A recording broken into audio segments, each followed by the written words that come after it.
Hello friends, welcome to VENKY TECH channel. இந்த வீடியோல என்ன பார்க்க போறோம் அப்படின்னு பாத்தீங்கன்னா நம்ம வீட்ல யூஸ் பண்ணக்கூடிய ஏசி எப்படி வேலை செய்யுது அப்படிங்கறத பத்தி தான் பார்க்க போறோம். அதாவது நம்ம எல்லாத்துக்குமே தெரியும் ஒரு லிக்விடுங்கிறது ஒரு திரவம். அந்த திரவத்தை நம்ம வந்து கேஸா ஆக்கணும் அப்படின்னா கேஸ் கண்டிஷன்ல மாத்தணும் அப்படின்னா அந்த லிக்விட் வந்து வெப்பத்தை உள்வாங்கிக்கிறணும்.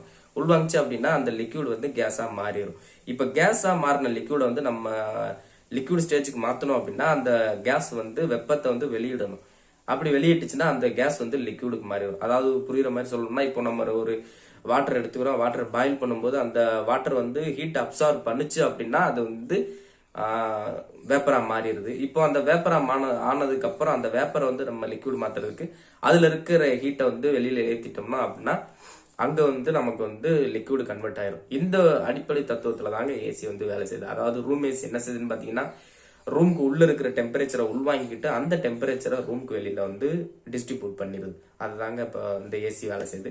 ஸோ ஏசியில வந்து ரெண்டு விதமான ஏசி டைப்ஸ் இருக்கு. ஒன்னு வந்து ஒரே ஒரு யூனிட் இருக்கும். அந்த ஏசி வந்து விண்டோ ஏசி அப்படின்னு சொல்லுவாங்க. இதுல 2 யூனிட் வச்சு வர்றதுதான் இப்ப நம்ம யூஸ் பண்றது. இப்ப பேச போறதுமே ஸ்பிளிட் ஏசி அப்படின்னு சொல்லுவாங்க. ஸ்பிளிட் ஏசி அப்படின்னா என்னன்னு கேட்டீங்கன்னா 2 யூனிட் இருக்கும். ஒரு யூனிட் வந்து நம்ம ரூம்க்கு உள்ளுக்கு இருக்கும் பாத்தீங்களா, அந்த யூனிட் பேரு இண்டோர் யூனிட். இன்னொரு யூனிட் வந்து ரூம்க்கு வெளியில இருக்கும். அதாவது 2 பாக்ஸ் இருக்கும் பாத்தீங்களா, ஒன்னு இண்டோர் யூனிட்ல வரும், இன்னொன்னு அவுட்டோர் யூனிட்ல வரும். இப்ப இந்த இண்டோர் யூனிட்ல என்னென்ன வரும் அப்படின்னு கேட்டீங்கன்னா ஒரு எவாபரேட்டர் இருக்கும், அதுக்கப்புறம் எக்ஸ்பான்ஷன் வால்வ் இருக்கும், அப்புறம் வந்து இந்த ஏர் ஃபில்டர், அப்புறம் வந்து ஒரு ப்ளோயர், இதெல்லாம் வந்து இண்டோர் யூனிட்ல வரும். இப்ப அவுட்டோர் யூனிட்ல என்னென்ன வரும் அப்படின்னு கேட்டீங்கன்னா ஒரு கண்டென்சர், அதுக்கப்புறம் ஒரு ஃபேன் உள்ள இருக்கும், அதுக்கப்புறம் ஒரு கம்ப்ரஸர், இதெல்லாம் சேர்ந்ததான் அவுட்டோர் யூனிட். ஓகேங்களா? இப்போ இதுதான் ஏசியோட முக்கியமான பார்ட்ஸ். இதுக்கப்புறம் ஏசி எப்படி வேலை செய்யுது அப்படிங்கறத டீட்டெயிலா பாத்திரலாம். ஃப்ரெண்ட்ஸ், இதுதான் பாத்தீங்கன்னா ஏசியோட வடிவமைப்பு. இது வந்து இண்டோர் யூனிட். இண்டோர் யூனிட்டுக்கு நான் ஆல்ரெடி சொன்ன மாதிரி ஒரு ஃபில்டர், எவாபரேட்டர், அப்புறம் எக்ஸ்பான்ஷன் வால்வு, ப்ளோயர், இதெல்லாம் இண்டோர் யூனிட்டுக்குள்ள இருக்கும். இது வந்து ஒரு ரூமுக்குள்ள இருக்கிறது. இது ரூமுக்கு வெளியில அவுட்டோர் யூனிட். இதுல பாத்தீங்கன்னா கண்டென்சர், அதுக்கப்புறம் ஃபேன், அப்புறம் கம்ப்ரஸர், இதெல்லாம் சேர்ந்தாதான் அவுட்டோர் யூனிட். இப்போ இந்த ஏசி எப்படி வேலை செய்யறத பத்தி பார்க்கலாம். இப்போ நார்மலா ரூமுக்குள்ளுக்கு வந்து ஏசி ஆன் பண்ணாம 23 டிகிரி செல்சியஸ் இருக்கிறதா வச்சுக்கலாம். அதே மாதிரி 35 டிகிரி செல்சியஸ் ரூமுக்கு வெளியில, அதாவது சரௌண்டிங்ஸ்ல இருக்கிறதா நம்ம எடுத்துக்கிறோம். இந்த 23 டிகிரி செல்சியஸை நம்ம 15 டிகிரி செல்சியஸ் குறைக்கணும் ரூமுக்குள்ள. அதை தான் இப்போ நம்ம என்ன பண்ணோம், அதை தான் இப்போ நம்ம வந்து இந்த ஏசி வந்து பண்ண போகுது. அப்போ என்ன பண்றோம் அப்படின்னு கேட்டீங்கன்னா இந்த 23 டிகிரி செல்சியஸ் வெப்பத்தை நம்ம இந்த ஏசி இண்டோர் யூனிட் உள்வாங்கிக்கிட்டு வெளியில அவுட்டோர் யூனிட்டுக்கு வெளியில அனுப்பி விட்டுருது. அப்போ இதுக்குள்ள இருக்க வெப்பத்தை ஒரு இடத்துல இருந்து வாங்கிக்கிட்டு இன்னொரு இடத்துக்கு வந்து அனுப்பி விட்டுறது. இதுதான் ஏசி வந்து மெயினா வேலை செய்யுதுன்னு நம்ம ஆல்ரெடி சொல்லியிருந்தோம். இப்போ இதுக்குள்ள பாத்தீங்கன்னா இந்த எவாபரேட்டருக்குள்ள இருக்கு பாத்தீங்களா, இது வந்து காயில். இந்த காயில் வந்து காப்பர்னால செஞ்சிருப்பாங்க. எதனால காப்பர்னால செஞ்சிருக்காங்க அப்படின்னு பாத்தீங்கன்னா காப்பர்ல நம்ம ஒரு லிக்யூடோ வேப்பரையோ அனுப்பும்போது அதோட டெம்பரேச்சர் லாஸ் வந்து அந்த இடத்துல இருக்காது. இதே வேற மெட்டீரியல் யூஸ் பண்ணும்போது டெம்பரேச்சர் லாஸ் ஆகிறதுக்கு வாய்ப்பு இருக்கு. அதனால இங்க வந்து எல்லா காயிலுமே காப்பர்னால தான் யூஸ் பண்ணிருப்பாங்க. அதுக்கப்புறம் இதுக்குள்ளுக்க யூஸ் பண்ணக்கூடிய ரெஃப்ரிஜரண்ட், அதாவது குளிரூட்டி, அது என்ன யூஸ் பண்றோம் அப்படின்னு பாத்தீங்கன்னா ஹைட்ரோஃப்ளோரோ கார்பன், அதை தான் நம்ம இங்க வந்து யூஸ் பண்றோம்.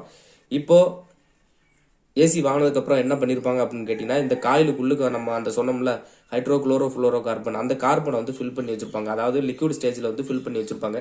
இப்போ நீங்க ஏசி ஆன் பண்ணதுக்கு அப்புறம் என்ன ஆகும் அப்படின்னு கேட்டீங்கன்னா இந்த இண்டோர் யூனிட்ல இருக்கக்கூடிய ப்ளோயர் வந்து ரன் ஆகும். ப்ளோயர் என்ன பண்ணுவோம் அப்படின்னு கேட்டீங்கன்னா ரூமுக்குள்ளுக்கு இருக்கக்கூடிய டெம்பரேச்சரை உள்வாங்கும்.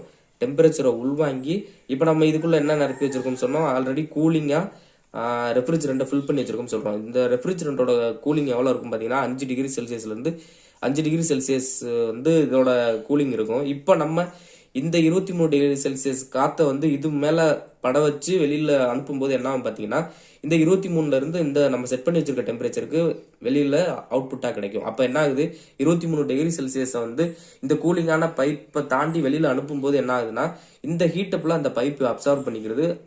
ஹீட்டை எடுத்ததுக்கு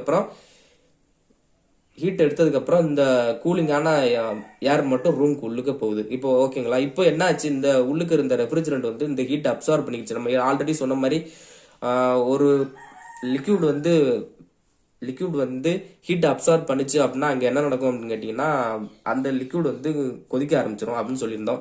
இப்போ அதே தான் இந்த ரூம்குள்ள இருக்கிற டெம்பரேச்சர் இதை எடுத்துக்கிட்டதுனால இந்த லிக்யூட் வந்து என்ன ஆயிடுச்சு அப்படின்னா கேஸ் ஆயிடுச்சு. கேஸ் கண்டிஷனா மாறிடுச்சு. இப்போ வேப்பரா மாறிடுச்சு. ஸோ அதை தான் நான் வந்து பாதி வந்து லிக்யூடாகவும் பாதி வந்து வேப்பராகவும் காட்டியிருக்கேன். இப்போ இங்க லிக்யூடா இருந்தது, அந்த டெம்பரேச்சர் எடுத்துக்கிட்டு வேப்பரா மாறிடுச்சு. இப்போ வேப்பரா மாறிடுச்சு. வேப்பரா ஆனதுக்கு அப்புறம் என்ன பண்ணணும் அப்படின்னு கேட்டீங்கன்னா இப்போ நம்ம இந்த இந்த டெம்பரேச்சரை வந்து நம்ம வெளியில ஏற்றணும்னு ஆல்ரெடி சொல்லியிருந்தோம். இப்போ வெளியேற்றுறதுக்கு தான் நம்ம வந்து என்ன அவுட்டோர் யூனிட் கொண்டு போறோம். இப்போ இங்க இருந்து வெளியில வர்ற டெம்பரேச்சர் எவ்வளவு இருக்கும் அப்படின்னு பாத்தீங்கன்னா 10 டிகிரி செல்சியஸுக்குள்ள தான் இருக்கும். அதாவது இந்த காயில்ல வர்ற டெம்பரேச்சர். ஆனா நமக்கு ரூமுக்கு வெளியில 35 டிகிரி செல்சியஸ் இருக்கு. இப்போ நம்ம ரூமுக்கு வெளியில இதை வெளியேற்றணும்னா அந்த 35 டிகிரி செல்சியஸ் விட அதிகமா இருந்தா தான் நம்ம வெளியேற்ற முடியும். அப்போ அதுக்கு நம்ம என்ன பண்றோம் அப்படின்னு கேட்டீங்கன்னா ஒரு கம்ப்ரஸர் யூஸ் பண்றோம். கம்ப்ரஸரோட வேலை என்னன்னு கேட்டீங்கன்னா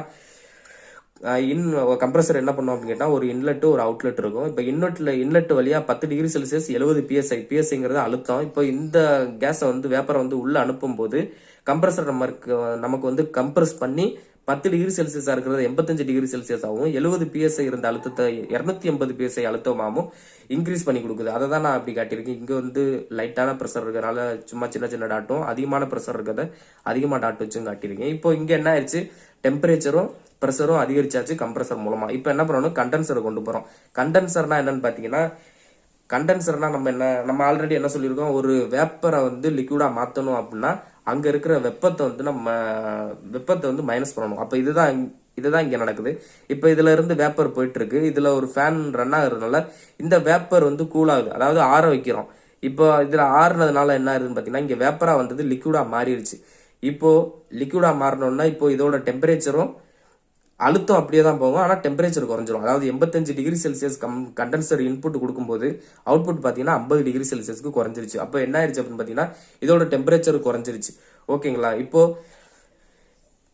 இப்போ அதனால என்ன ஆயிடுச்சு, 48 டிகிரி செல்சியஸ், அதாவது இந்த 85 டிகிரி செல்சியஸ் இன்புட் கண்டென்சர்ல கொடுத்தது பாத்தீங்கன்னா இப்போ 48 டிகிரி செல்சியஸ்க்கு வெளியில நம்ம அனுப்பி விட்டுட்டு மீதி இங்க அவுட்புட் கிடைக்கும் போது 50 டிகிரி செல்சியஸ் கிடைக்குது. இதை நம்ம அப்படியே ரூமுக்குள்ள கொடுக்கலாமான்னு கேட்டீங்கன்னா அது 50 டிகிரி செல்சியஸ் கொடுத்தோம்னா நமக்கு அந்த கூலிங்கே கிடைக்காது. அதனால இந்த 50 டிகிரி செல்சியஸ் இன்னமும் ரெடியூஸ் பண்ணணும். அதுக்கு தான் நம்ம என்ன பண்றோம்னா எக்ஸ்பான்ஷன் வால்வ் வச்சிருக்கோம். இப்போ இந்த 50 டிகிரி செல்சியஸ் 250 பிஎஸ்ஐ நம்ம அந்த லிக்விடா இருக்கிறத எக்ஸ்பான்ஷன் வால்வ்ல கொடுக்குறோம். எக்ஸ்பான்ஷன் வால்வ்னா ஒண்ணும் இல்லைங்க, நம்ம அதுல கொடுக்கும்போது என்ன ஆகும் பாத்தீங்கன்னா இதோட டெம்பரேச்சரும் ப்ரெஷரும் கம்மி பண்றதுக்கு தான் எக்ஸ்பான்ஷன் வால்வ் யூஸ் பண்றோம். இதுல ஒரு சின்ன நாசில் மாதிரி ஒரு சின்ன துவாரம் இருக்கும். அந்த துவாரம் வழியே வெளியில வரும்போது பாத்தீங்கன்னா இதுல ஹை ப்ரெஷர் ஹை டெம்பரேச்சர் இருக்கிறது பாத்தீங்கன்னா லோ ப்ரெஷர் லோ டெம்பரேச்சருக்கு கன்வெர்ட் ஆயிரும். இப்போ இந்த லிக்விட் என்ன ஆகுதுன்னு பாத்தீங்கன்னா 50 டு 5 டிகிரிக்கும் 280 டு 70 பிஎஸ்ஐக்கும் கன்வெர்ட் ஆயிடுச்சு. இப்போ என்ன ஆயிடுச்சு, நம்ம ஆல்ரெடி சொன்ன மாதிரி இங்க லிக்விட் கிடைச்சிருச்சு. இந்த லிக்விட் அதாவது சில்லுன்னு கூலிங்கான லிக்விட் இது வழியே இந்த காயில் வழியே பாஸ் ஆயிட்டு இருக்கும்போது இதுல இருந்து ரூம்குள்ள இருக்கிற டெம்பரேச்சரை இது சக் பண்ணி இந்த கூலிங் பைப்ல மோத வச்சு வெளியில ஏற்றும் போது என்ன ஆகுதுன்னா அந்த காத்து வந்து கூலிங்கா மாறிடுது. அந்த ஹீட் அந்த பைப்ஸ் எடுத்துக்கிட்டதுனால என்ன ஆயிருது, இந்த லிக்விட் வந்து திரும்பவும் வேப்பரா மாறிடுது. இந்த வேப்பரா மாறினதை திரும்பவும் அதே ப்ராசஸ் தாங்க, கம்ப்ரஸர் கொண்டு போய் கண்டென்சர் கொண்டு போய் திரும்பவும் இந்த சைக்கிள் அப்படியே நடந்துகிட்டே இருக்கிறதுனால தான் இப்படிதான் ஏசி வேலை செய்யுது. ஓகேங்களா. இதுல நான் சொல்லியிருக்க மாதிரி தான் இங்கே ப்ரெஷர் இந்த இது இருக்கும் என்னங்கிறதெல்லாம் பாத்துங்க. இப்போ ஃபில்டர் என்ன பண்ணும் அப்படின்னு கேட்டீங்கன்னா இங்க நம்ம அதாவது ரூம்குள்ள இருக்கிற காத்தை வந்து சக் பண்ணும், அதாவது உறிஞ்சும் அப்படின்னு சொன்னோம் பாத்தீங்களா ப்ளோயர். அப்போ உறிஞ்சும் போது ரூம்குள்ள இருக்க தூசியும் சேர்த்து இது உறிஞ்சும். அப்ப அந்த ரூம்ல இருக்க தூசி எல்லாம் ஃபில்டர் பண்றதுக்காக தான் இங்க ஒரு ஃபில்டர் வச்சிருக்கோம். இந்த ஃபில்டரை தாண்டி தான் இங்க ப்ளோயர் உறிஞ்சி, அதாங்க ஒரு சர்க்கிள் தான், ஒரு சைக்கிள் தான் இங்க வந்து சர்க்கிள் மாதிரி தான் நடந்துட்டு இருக்கு. உள்ள இருக்க காத்தை வாங்கி இந்த கூலிங்ஸ் பைப் மேல மோத வச்சு வெளியில கொடுக்கும்போது 23 டு 15 டிகிரி கன்வெர்ட் ஆயிருச்சு. ஓகேங்களா. இதுதான் இப்ப நடந்துகிட்டு இருக்கு. இதுதாங்க ஏசியோட அமைப்பு. இது புரிஞ்சிருக்கும்னு நினைக்கிறேன். இது புரியாதவங்க கமெண்ட்ல கேளுங்க, நான் வேற எதுவும் டவுட் இருந்தாலும் கமெண்ட்ல கேளுங்க, நான் சொல்றேன். ஓகே. நமக்கு இன்னொரு டவுட் இருக்கும், என்னன்னு கேட்டீங்கன்னா ஏசில இருந்து வெளியில தண்ணி வருது பாத்தீங்களா, அது எப்படின்னு கேட்டீங்கன்னா இப்போ நீங்க ஒரு ஒரு பாத்திரத்தை எடுத்துக்கிட்டு அதுல ஒரு கூலிங்கான தண்ணியை அந்த பாத்திரத்துல நிரப்புனீங்க அப்படின்னா பாத்திரத்துக்கு வெளியில வந்து தண்ணி லீக் ஆகிறத நீங்க பார்க்க முடியும். இதே இதுதாங்க இங்க நடக்குது. இப்போ நம்ம என்ன சொன்னோம், இந்த பைப்ஸ் வழியே கூலிங்கான லிக்விட் வந்து ஃப்ளோ வச்சுக்கிட்டு இருக்கோம். அப்படி ஃப்ளோ ஆகும்போது என்னன்னு பாத்தீங்கன்னா இந்த பைப்ஸுக்கு வெளியில வந்து அந்த லிக்விட்ஸ் டிராப்ஸ் வந்து அதாவது ஓட்டை எதுவும் இருக்காது, இருந்தாலும் அந்த பைப்ஸை தாண்டி வெளியில வந்து சின்ன சின்ன டிராப்ஸ் வந்து ஃபார்ம் ஆக ஆரம்பிக்கும்.